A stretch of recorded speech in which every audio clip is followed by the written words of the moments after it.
मुझे ना बड़ी महंगी वाली चिंता हो रही है। हम सबको अस्पताल जाके बिंदिया भाभी को देखना चाहिए। हाँ बहन, तुम बिल्कुल ठीक बोल रही हो। चलो चलो। अरे रुको रुको रुको, कहीं जाने की जरूरत ना है। अरे भाई, मेरी बलदेव से बात हुई थी, उसने कहा है कि बिंदिया भाभी का ऑपरेशन चल रहा है और अंदर सिर्फ फैमिली वाले जा सकते हैं और किसी को अलाउड ही नहीं करते हो। लेकिन भाई साहब, अब हम लोग यहाँ ऐसे बैठे भी तो नहीं रह सकते ना। हाँ। तो ठीक है भाभी जी, लेकिन चौधरी साहब, वैसे क्या कहा डॉक्टर ने? कैसी तबीयत है बिंदिया बहन की? भाई चावला, मैंने ताऊ जी से बात करी थी, बता रहे थे कि चोट तो बहुत गहरी है, पर क्या होगा क्या नहीं होगा ये ऑपरेशन के बाद ही पता चलेगा। कुछ नहीं होगा बिंदिया बहन को, वाहिगुरु उसकी रक्षा करेगा। भाई साहब, आप लोग ना बिल्कुल चिंता मत कीजिए, हम मंदिर जाकर उनके लिए प्रार्थना करेंगे। हाँ, अब ईश्वर ही हमारी मदद कर सकते हैं। हाँ, हमें ईश्वर से प्रार्थना करनी चाहिए। हाँ भाई, हम सबको मिलके बिंदिया भाभी के लिए ईश्वर से प्रार्थना करनी चाहिए। चलो चलो चलो। चलो।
लाल लाइट बंद हो गई है, लगता है ऑपरेशन खत्म हो गया है। पापा जी 12 घंटे करीबन हो गए। डॉक्टर वैजी, हमारी बहन कैसी है? देखिए, मैं आपको झूठी उम्मीद नहीं दे सकता। चोट काफी गहरी और अंदरूनी है और ब्रेन में ब्लड क्लॉट हो गया था, इसके लिए ऑपरेशन करना पड़ा। अब हम पेशेंट को आईसीयू में शिफ्ट कर रहे हैं। अगर जल्द ही उन्हें होश नहीं आया तो उनका बचना बहुत मुश्किल हो जाएगा।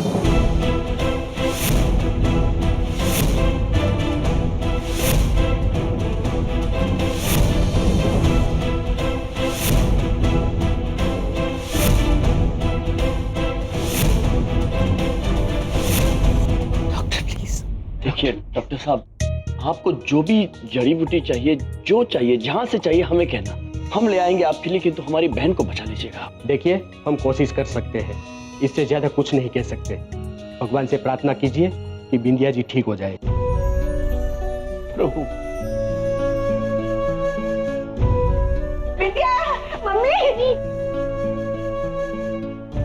मम्मी, मम्मी आंखें खोलो प्लीज। बेटा आंखें खोलो, आंखें खोलो बेटा, तुम हमारी बिटिया हो ना। देखो तुम्हें कुछ नहीं होगा। माँ जी, संभालिए अपने आप को। नर्स, आईसीयू ले चलो। मम्मी।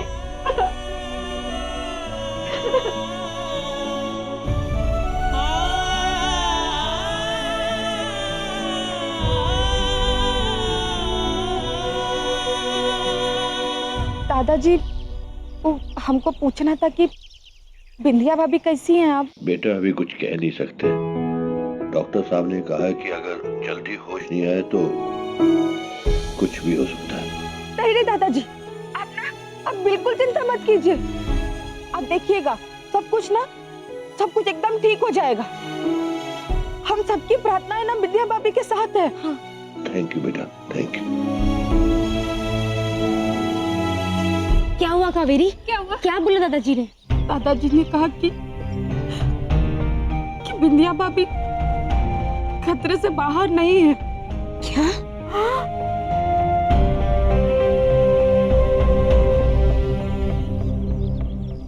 हाथ में मोबाइल है, मोबाइल में पंचांग है, झूठ नहीं बोलेंगे।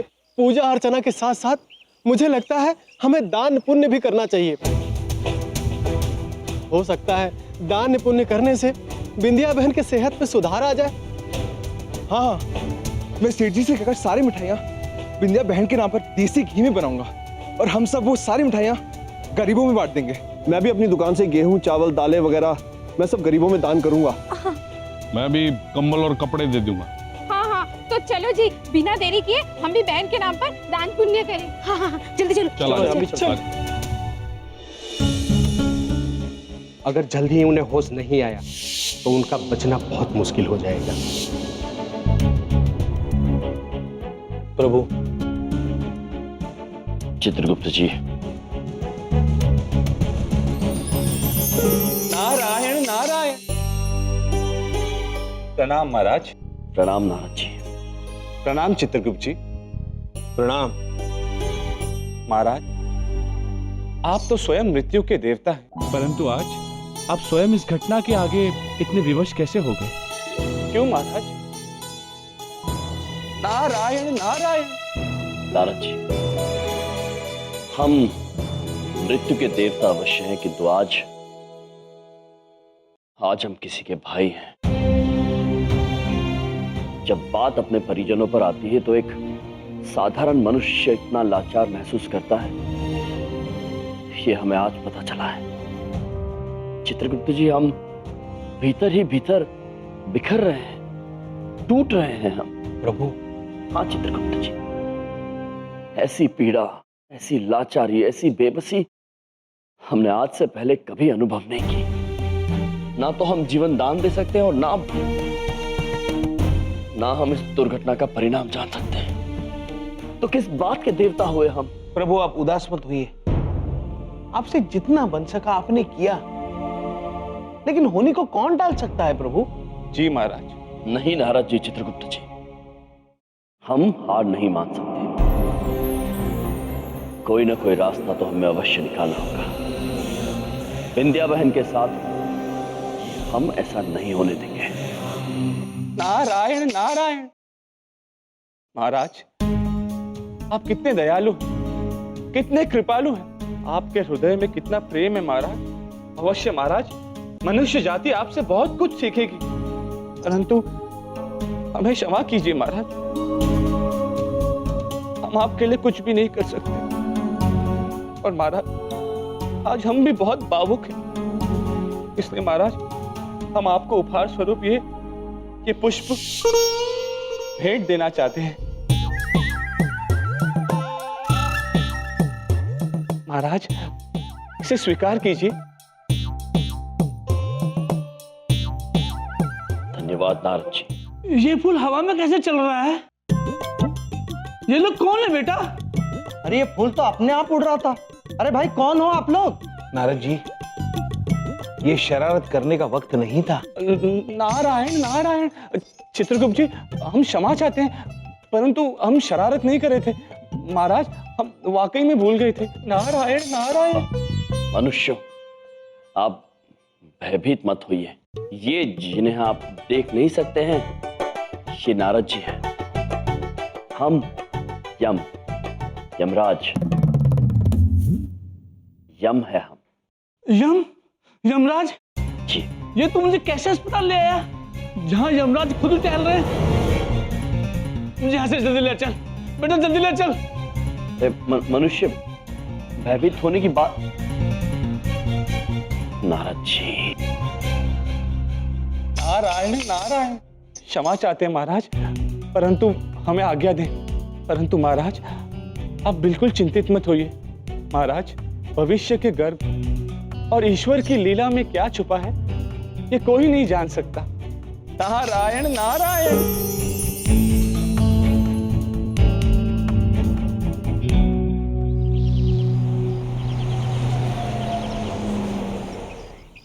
क्षमा कीजिए प्रभु, लेकिन काल चक्र के आगे पूरा ब्रह्मांड बेबस है। सबको अपनी करनी का यही भुगतान करना पड़ता है। हमारी बहन की ये अवस्था बचपन के उस एक दुर्घटना की वजह से हुई है। आप विधि का विधान और हमारा लिखा हुआ नहीं बदल सकते। यह होकर रहे, यह होकर रहे, यह होकर रहे। चित्रगुप्त जी, हम होनी को तो नहीं बदल सकते हैं, किंतु हमारी बहन पर लगे उस अभिशाप को तो दूर कर ही सकते हैं। हम उस मनुष्य से मिलेंगे जो उस दुर्घटना के बाद विंध्या बहन को आज तक क्षमा नहीं कर पाया है। यदि हमारी बहन के सिर पर लगे इस अभिशाप को हमने अभी दूर नहीं किया तो वो अभिशाप हमारी बहन पर जन्मों तक भारी रहेगा। आप ठीक कह रहे हैं प्रभु, चलिए उस मनुष्य को ढूंढते हैं। चलिए। एक मिनट राम जी, आप कहाँ जा रहे हो? देवी, हम अपनी बहन का कर्ज चुकाने जा रहे हैं। कर्ज? क्या मतलब? कितना कर्ज है उन पर? पुत्र, हम अभी आपको कुछ नहीं बता सकते पुत्र, हमें अभी चलना होगा। अब यम जी, मैं आपके साथ चलूं? नहीं देवी जी, आप हमारे साथ नहीं चल सकती हैं। ये कार्य हमें स्वयं ही संपन्न करना होगा। किंतु यदि आप हमारी मदद करना चाहती हैं तो हमें वीर सिंह नामक इस मनुष्य का पता बता दीजिए। इधर देखो, वीर सिंह नाम के तो पता नहीं कितने लोग होंगे पूरी दिल्ली में। हम कैसे पता लगाएंगे? ये वीर सिंह अपने पैरों से अपाहिज है। अब एक सेकंड, मेरे पास एक आइडिया है। इंटरनेट है ना, हम उस पर सर्च मार के देख लेते हैं, कोई ना कोई डिटेल जरूर मिल जाएगी। क्या वीर सिंह ना? वीर सिंह, वीर सिंह, दिल्ली।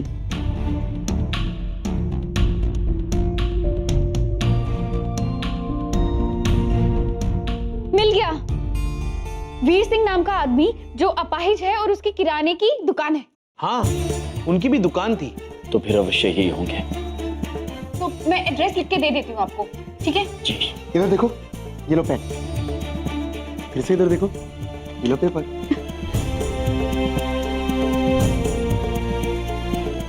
अब ये लीजिए, एड्रेस तो लिखा है और साथ में मैंने अपना नंबर भी लिख दिया है। इन केस अगर कोई भी परेशानी हो तो आप मुझे कॉल कर दें। धन्यवाद देवी, हम चलते हैं।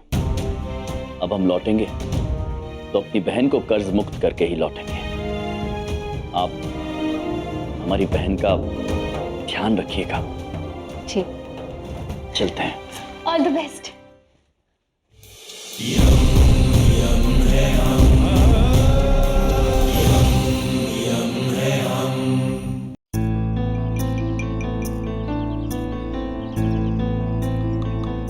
चित्रगुप्त जी। प्रभु। सुश्री देवी ने यही पता बताया है क्या? हाँ प्रभु, लगता है यही घर है। अंदर जाके देखें। चलिए।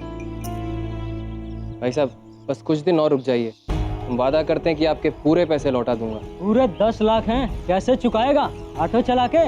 देखिए, हम पर भरोसा कीजिए, हम झूठ नहीं कह रहे हैं। बस हमें कुछ दिनों की मोहलत दे दीजिए, हम आपकी पाई पाई चुका देंगे। देखो बहन, बात धंधे की है। तुम्हारा मकान और दुकान दोनों हमारे पास गिरवी रखे हुए हैं।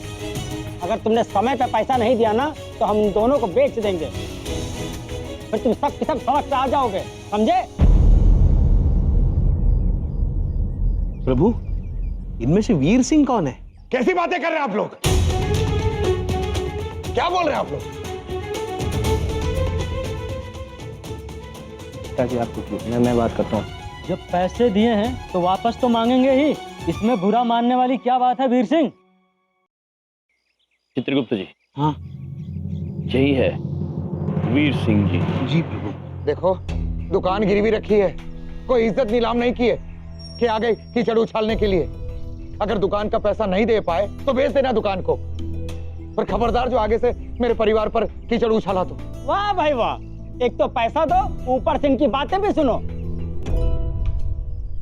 ठीक है वीर सिंह, आपको 3 दिन की मोहलत देते हैं। 3 दिन के अंदर हमें 10 लाख रुपए ला करके दे दो, वरना ये मकान और दुकान दोनों तो है तुम्हारे हाथ से गए।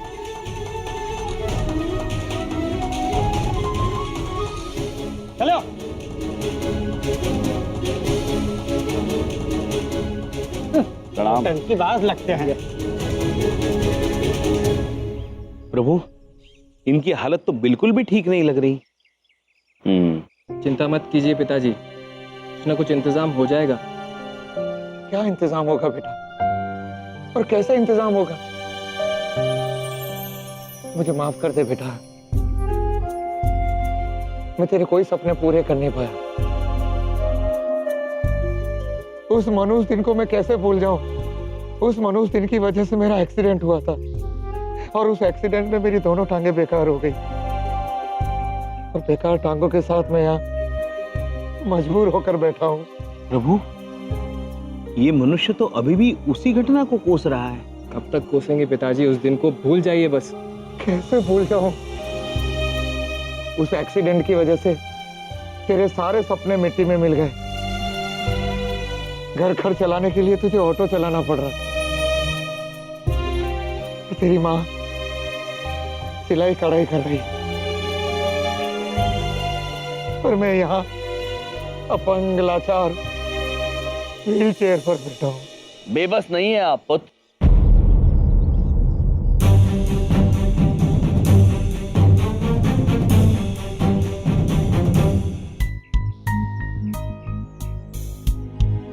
आप भले ही खुद को बेबस समझे, किंतु आप में बहुत क्षमता है।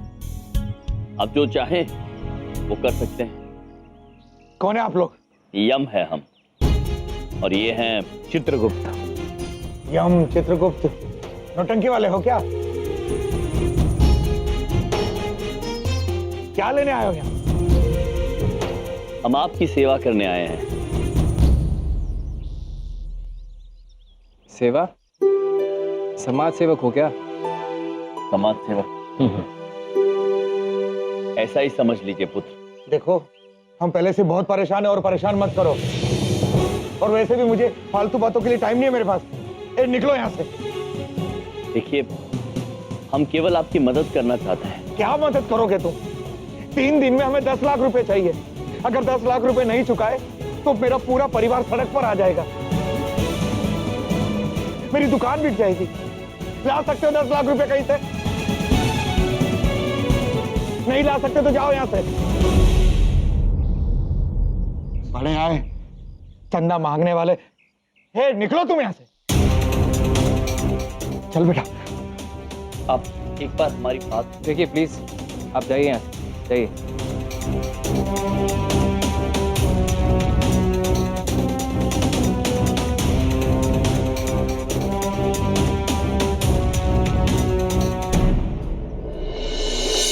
प्रभु, वो मनुष्य खुद इतना मुसीबत में, वो हमारी बात कैसे समझ पाएगा? समझेगा चित्रगुप्त जी। यदि उसे 10 लाख मुद्राएं दी तो वो समझ जाएगा। हाँ?